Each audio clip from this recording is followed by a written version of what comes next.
Hello.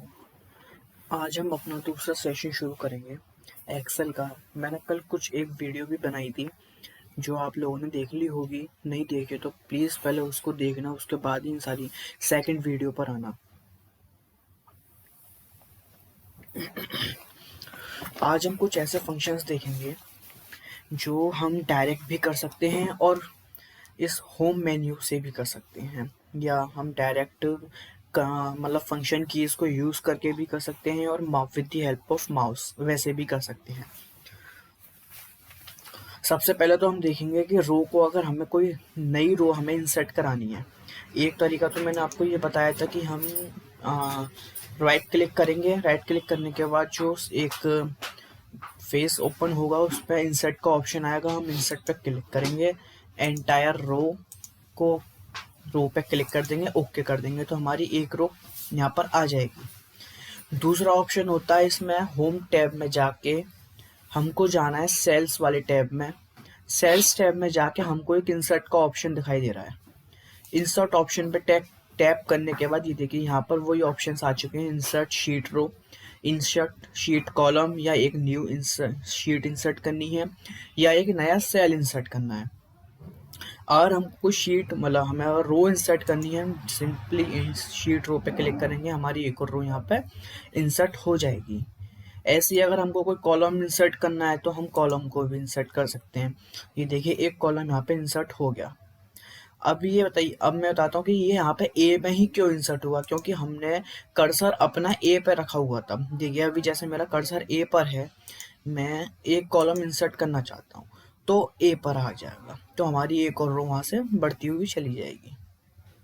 अगर हमको मान लीजिए यहाँ से कुछ डिलीट करना है तो डिलीट शीट रो या कॉलम, एक कॉलम डिलीट करेंगे हम, कॉलम डिलीट हो गया।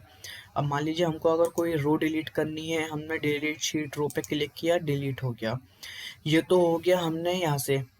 अब हम देखते हैं इंसर्ट जो हमने टैब देखा था एक, उसके हेल्प से हम यहाँ पे गए, ये डिलीट का ऑप्शन आ रहा है, यहाँ से हमने डिलीट सेलेक्ट कर लिया, यहाँ पर भी सेम ऑप्शन आ रहा है, shift cells left, shift cells up, या एंटायर रो या एंटायर कॉलम।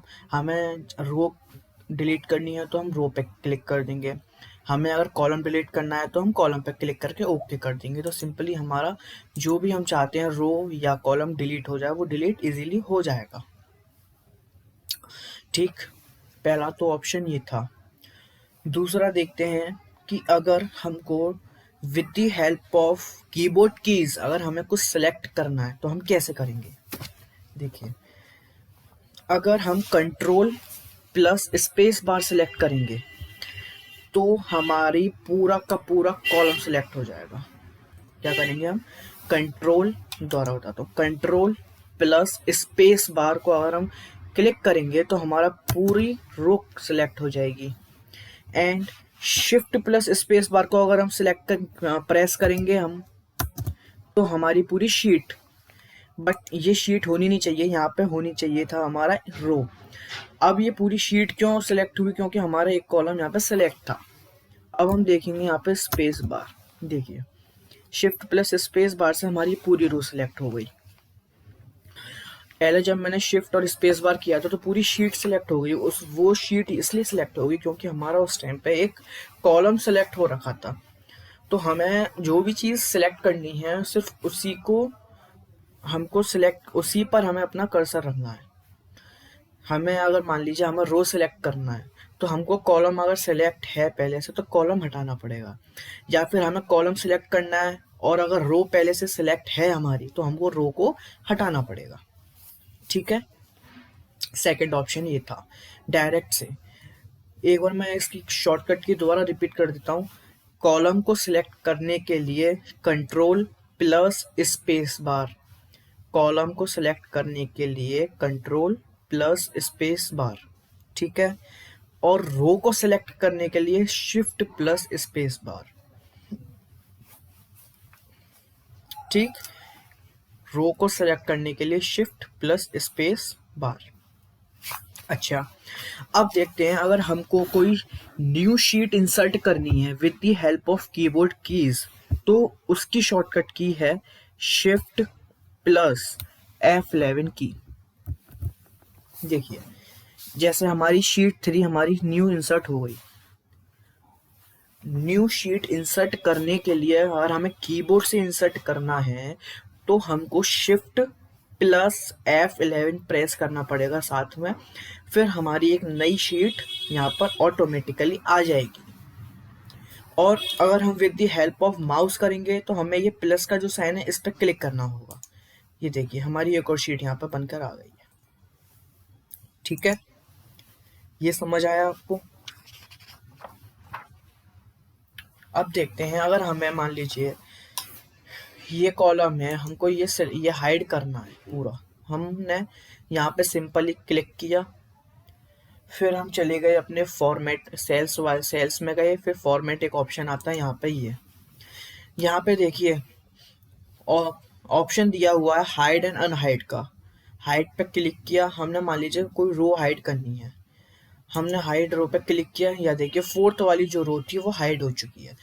फोर्थ वाली ही क्यों हाइड हुई? क्योंकि हमारा जो कर्सर था वो फोर्थ रो पर था, इसलिए फोर्थ रो ही हाइड हुई। अब हमें इसे अनहाइड करना है, सेम इस पे ऑप्शन पे गए, अनहाइड रो या अनहाइड कॉलम कर देंगे। ठीक है, अनहाइड किया, तुरंत फोर्थ वाला जो कॉलम हाइड हो गया था वो आ गया। ठीक है, आई बात समझ में? अच्छा, अगर हमें मान लीजिए यहाँ पर हमारी कोई हेडिंग लिखी हुई है, स्टूडेंट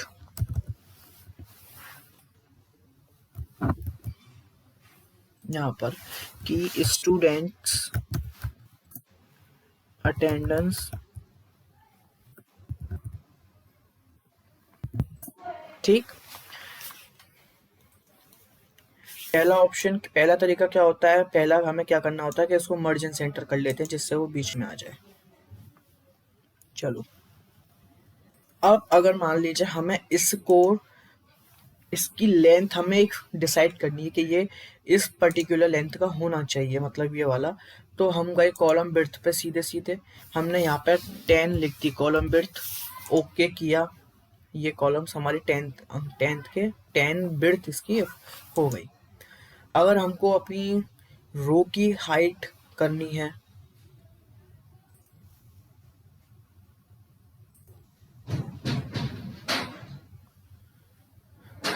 ठीक है, ये हमारा नहीं, हमको सिर्फ कॉलम का ही है, इसमें ऑटो फिट कॉलम पे कर देंगे तो ये ऑटो फिट सिलेक्ट कर लेगा। यहाँ पर मान देखिए, जैसे ये है फॉर्मेट में गए, auto fit column width percentage option, इसने ऑटोमेटिकली कॉलम के अकॉर्डिंग सेट कर लिया। ठीक, इस कॉलम पे जाएंगे हम, फॉर्मेट में गए, ऑटो फिट किया हमने, ऑटो फिट हो गया। अच्छा, अब आते हैं हम एक और ऑप्शन पे, जिसमें हमने कल देखा था कि हमको अगर शीट को रीनेम करना है तो हमें उस पर्टिकुलर शीट पे जाके राइट क्लिक करना होता था और उसको रीनेम से सिलेक्ट करना होता था, जब हम उसका यहाँ पे रीनेम कर सकते थे। अब आप यहाँ से अगर हम करना चाहते हैं, पहले होम के बाद सेल्स का टैब, फॉर्मेट में जाएंगे हम, उसके बाद रीनेम शीट का एक ऑप्शन है, रीनेम शीट पर क्लिक करेंगे। ये देखिए नीचे यहाँ पर शीट को इसने डार्क कर दिया। हम जो भी नेम इसको देना चाहें वो हम दे सकते हैं, वो हमारा एंटर करते यहाँ पे नेम सेव हो जाएगा। ठीक है, अब एक ऑप्शन है इसमें सिलेक्ट करने के लिए। मान लीजिए हमको अगर माउस की हेल्प से सिलेक्ट करना है तो हम इस तरह से इसको प्रेस करते हैं नीचे को, जो भी जितना भी एरिया हमें सेलेक्ट करना है। अगर हमको कीबोर्ड की हेल्प से उसको सिलेक्ट करना है तो सिंपली हमको पहले कंट्रोल प्रेस करना पड़ेगा। कंट्रोल प्रेस करने के बाद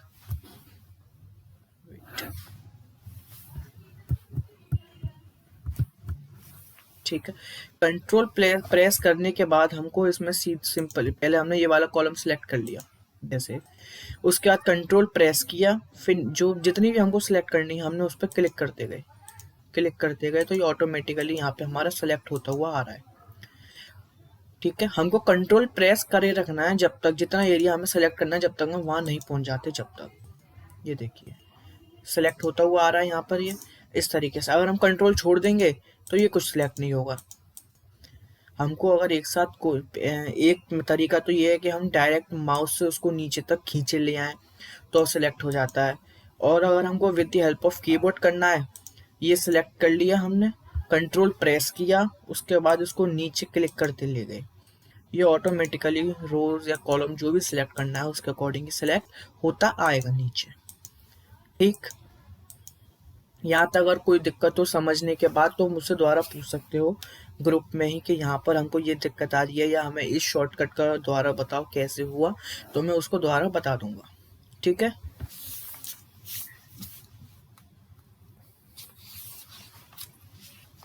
अच्छा, अब मान लीजिए हमको ये कहता है कि हमको इस पे अपना कोई कलर लगाना है, जैसे हमें टेक्स्ट का कलर चेंज करना है, तो हम यहाँ पर गए, हमें जो भी कलर का टेक्स्ट लगाना है, हमें जैसे ग्रीन लगाना है लेट्स से, हमने ग्रीन पे क्लिक किया, ग्रीन कलर यहाँ पे लग गया हमारा।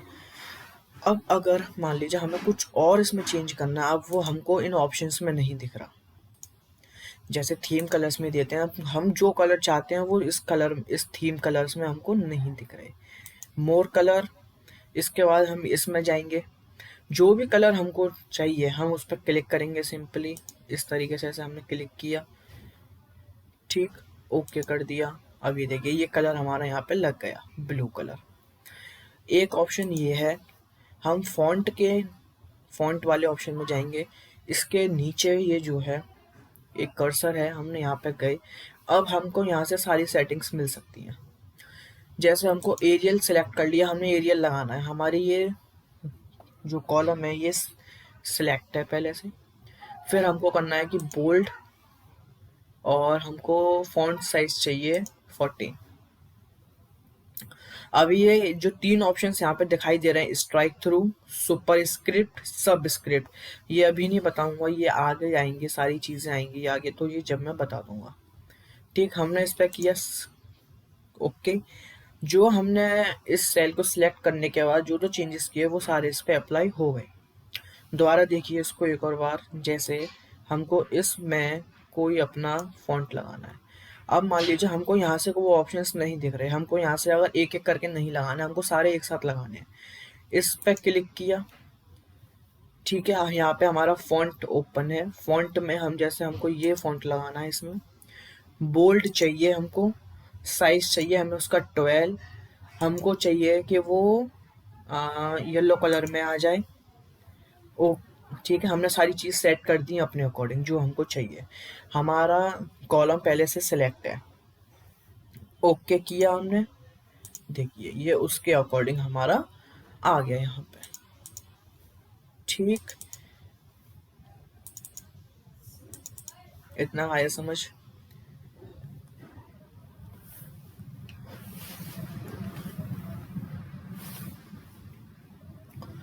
अब आते हैं हम अपनी टेबल कलर्स, टेबल डिजाइन्स के पास, टेबल डिजाइन्स को लगाने के लिए। ठीक है, हमने मान लीजिए इस पर कोई डिजाइन लगानी है, हमने इसको किया सिलेक्ट, हमारे पास दो ऑप्शंस होते हैं टेबल्स डिजाइन लगाने का, एक तो स्टाइल में जाकर हमको फॉर्मेट्स मिल जाएंगे टेबल के, जो हम फॉर्मेट चाहते हैं वो हम यहाँ पर लगा सकते हैं। पहला तो ऑप्शन हमारे पास ये होता है। दूसरा ऑप्शन होता है, ये देखिए यहाँ पर ये कर्सर एक ये क्विक एनालिसिस करके आ रहा है टूल, ये टूल होता है क्विक एनालिसिस, इस पर क्लिक करेंगे हम, उसके बाद ये देखिए हमें यहाँ पे टेबल्स का एक ऑप्शन दिख रहा है, टेबल्स के ऑप्शन में जाने के बाद हमें यहाँ पे टेबल पर क्लिक करना है सिंपली, और ये देखिए हमारा जो ऊपर है ये आ चुका है, हम जैसे टेबल पे क्लिक करेंगे हमको इस तरीके से शो होगा। ठीक है, ये दो ऑप्शंस होते हैं अगर हमें टेबल की स्टाइल्स इसमें लगानी है। लगा के देखते हैं, ये हमने किया सिलेक्ट, फॉर्मेट में गए हमने मान लो ये वाला फॉर्मेट लगा दिया। अब ये देखिए फॉर्मेट एज टेबल, ये जो इसमें एक इक्वेशन टाइप की है, ये क्या है, ये हमसे परमिशन ले रहा है कि आप जो टेबल अप्लाई करना चाहते हैं वो कितने पोर्शन में करना चाहते हैं। देखिए जितना एरिया इसमें सिलेक्ट है, देखिए 20 B5 से लेके ये B5 है, और H21, ठीक है, सेल मैच कर रहे हैं जो इसमें है और वही हमने उतना ही एरिया सिलेक्ट किया हुआ है। ये डॉलर का साइन इसमें क्यों लगा हुआ है ये समझिए। ये बहुत ज़रूरी है क्योंकि यही सारी चीज़ें आगे फॉर्मूले में काम आने वाली हैं। बहुत ज़रूरी है डॉलर का साइन क्यों लगा हुआ है ये समझना। देखिए, डॉलर का साइन हमारा इसलिए लगा हुआ है कि अगर हमने डॉलर का साइन नहीं लगाया तो वो केवल एक पर्टिकुलर सेल पे अप्लाई होगा। मैं एक तरीके से बताऊंगा, पहले हम इसको करते हैं। हमने इसको किया ओके, टेबल हमारी यहाँ पर लग चुकी है। ठीक, अब मैं डॉलर वाला हिसाब बताता हूँ क्या है डॉलर वाला। मान लीजिए हमने यहाँ पे 5% की कोई जीएसटी है किसी पर कैलकुलेट करनी है, हमने 5% लिख लिया। हमको अगर मान लो कोई कैलकुलेट करनी है 100 रुपये पे, हमें 5% की जीएसटी निकालनी है। 100 किया, नीचे 200 की फिगर है, ठीक, और उसके नीचे 300 की फिगर है। हमको मान लो इस पर 5% कैलकुलेट करना है। इक्वल्स टू किया, ठीक है, ये सेलेक्ट किया, इनटू, फिर हमने किया इसे सेलेक्ट। अब इसको हमको एब्सोल्यूट करना है, मतलब डॉलर का साइन लगाना है।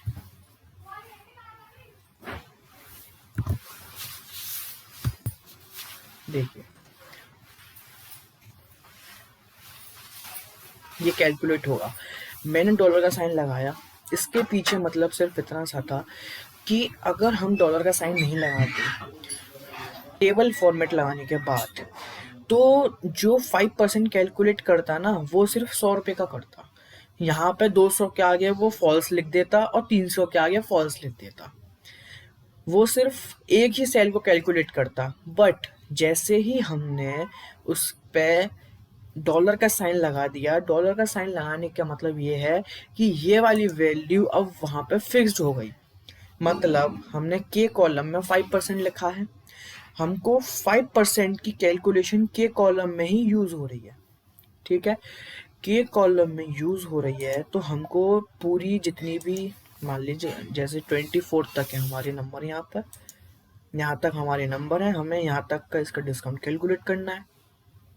ठीक, अब हमने सिर्फ इस वाले पे लगाया K2 करके, K2 ये K4 सॉरी K4 है। हमने K2 किया हुआ क्योंकि 5% को हमने सेलेक्ट किया हुआ है। 5% को सिलेक्ट किया है हमने, यहाँ पे 5% कैलकुलेट कर दिया। अगर हम यहाँ पे डॉलर का साइन नहीं लगाते तो वो केवल 100 रुपये की ही वैल्यू दिखाता, हमें 5 रुपये। बाकी अगर हम इसको नीचे ड्रैग एंड ड्रॉप कर देते ना, वो उसकी वैल्यू शो नहीं करता। डॉलर लगाने का मतलब ये होता है कि अब वो 5% उस पर फिक्स्ड हो गया। अगर हम कोई भी वैल्यू कैलकुलेट करेंगे तो वो ऑटोमेटिकली उसकी 5% वैल्यू कैलकुलेट करके दिखाएगा हमको। हमने ये 5% की जो वैल्यू है वो फिक्स कर दी है सेल में। आई बात समझ में? अगर ये डॉलर के पीछे का अगर ये साइन मतलब बेस, डॉलर के पीछे का लॉजिक अगर समझ नहीं आया है तो इसको मैं क्लास जब चलेगी प्रैक्टिकल वाली, शाम को सेशन होगा, मैं उसमें एक बार इसे बता दूंगा। वैसे समझने का ट्राई कीजिएगा, अगर नहीं आता है तो मैं शाम को पक्का इसको बता दूंगा। ठीक है, इसको डिलीट कर देते हैं। ठीक है, अच्छा, हमने टेबल लगाना सीख लिया। अब हम सेल स्टाइल देखते हैं। अगर मान लीजिए हमको इस वाले सेल में कोई स्टाइल प्लेस करनी है, हम गए सेल स्टाइल में, हमको लगाना है गुड या न्यूट्रल। थीम दे रखी है इसमें कि हमको 20% एसेंट वन चाहिए, देखिए लग गया। हमने इस पर क्लिक किया, वो लग गया। ये इस पर क्लिक किया, ये लग गया। ठीक है, अगर हमने केवल इस पर क्लिक किया तो ये लग जाएगा। 60 20 40 का परसेंटेज का मतलब है कि वो 20% अप्लाई होगा, 40% अप्लाई होगा। इसी तरह से हमारे पास ये कुछ एसेंट्स दिए हुए हैं। एसेंट का मतलब होता है हमारे पास काफ़ी कलर के वेरिएंट्स हैं। एक ही कलर में हमारे पास 3 वेरिएंट हैं, 20% है, 40% है, 60% है। एसेंट का मतलब ये होता है यहाँ पे। अच्छा, अब अगर मान लीजिए हमको अपनी कोई एक स्टाइल बनानी है, यहाँ पे आते हैं, न्यू स्टाइल पे गए। हमको मान लीजिए जो जो चीज़ें यहाँ पर चाहिए हमने क्लिक कर दी। हमने यहाँ पे स्टाइल का नाम दिया माई स्टाइल करके। ठीक है। उसके बाद हम फॉर्मेट में जाएंगे। उसके बाद हम फॉर्मेट में जाके जो जो चीज़ें हमें चाहिए, जैसे हमको ये चाहिए रेगुलर साइज चाहिए 14 चाहिए, ओके कर देंगे हम। यहाँ पे हमने ओके कर दिया। अब मान लीजिए हमने जो स्टाइल बनाई है वो हमको स्टाइल यहाँ पे लगानी है। हम इस पर क्लिक किया, सेल स्टाइल पे गए, इसमें एक माई स्टाइल करके ये देखिए ये आ रहा है ऑप्शन माई स्टाइल करके। हमने ये हमारी स्टाइल है बनी हुई, देखिए दोबारा बताता हूँ। हमने जैसे इस पे लगानी है जो हमने अपनी खुद स्टाइल एक बनाई है। इस पे क्लिक किया, सेल स्टाइल पे गए, हमारा बनाई हुई स्टाइल हमने जिस नेम से सेव करी होगी वो यहाँ दिख जाएगी। जैसे मैंने मेरी जो स्टाइल थी वो मैंने माई स्टाइल के नाम से सेव करी, क्लिक किया, जो मैंने इसमें चेंजेस किए थे उसके अकॉर्डिंग स्टाइल ये सेव हो गई परसेंटेज। देखिए मैक्सिमम मार्क्स की जो फॉन्ट है वो 12 आ रहा है और इसका फॉन्ट 14 आ रहा है जो हमने सेव किया था। दिखाई दिया चेंज। एक और बार लगा के दिखाता हूँ मैं यहीं पे। इस पे जैसे ये कॉलम हमने सेलेक्ट किया, सेल स्टाइल में गए, माई स्टाइल पे क्लिक किया, जो स्टाइल मैंने बनाई थी वो यहाँ पे ऑटोमेटिकली अप्लाई हो गई। अब मान लीजिए अगर हमने जो स्टाइल बनाई है अगर हम उसको डिलीट करना चाहते हैं तो क्या कैसे करेंगे? सेल स्टाइल पे गए, इस पे क्लिक किया, राइट क्लिक करना है, ये देखिए यहाँ पे डिलीट का ऑप्शन आ रहा है, हमने डिलीट क्लिक कर दिया, डिलीट हो गया। अब देखिए जो स्टाइल हमने यहाँ पे लगाई थी वो भी स्टाइल यहाँ से हट गई, क्योंकि जब स्टाइल इसमें ही नहीं है, हमने स्टाइल ही डिलीट कर दी तो वो फिर हमको यहाँ पर भी नहीं दिखाई देगी। ठीक, आई बात समझ में?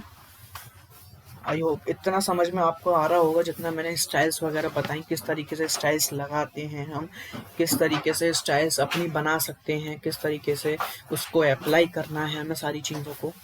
अब देखेंगे हम आज का सेशन हम इतना ही करेंगे क्योंकि थोड़ा थोड़ा ही करें तो ज़्यादा बेहतर है, हमें कोई जल्दी नहीं है किसी भी चीज़ की। ठीक, अब बाकी का हम देखेंगे कल। कल हम पढ़ेंगे, इसमें कुछ सेल रेफरेंसेस होते हैं, 4 तरीके के सेल रेफरेंसेस होते हैं, फिर उनको हम कल समझेंगे प्रैक्टिकली, सारे सेल रेफरेंसेस को करके देखेंगे किस तरीके से कौन सा सेल लगता है। ठीक है, अब सेल रेफरेंसेस से मान लीजिए हमारा 80% जो है प्रैक्टिकली पार्ट शुरू हो चुका है। ये जो कल एक सेशन था और एक आज जो सेशन है ये तो बेसिक्स चीज़ें हैं। ठीक है, थोड़ी सजावट करने के पर्पज से कह सकते हो, या ये चीज़ें आनी चाहिए शॉर्टकट जिससे हमारा काम जल्दी हो, इफेक्टिव वे में हो। ठीक है, ओके, थैंक यू।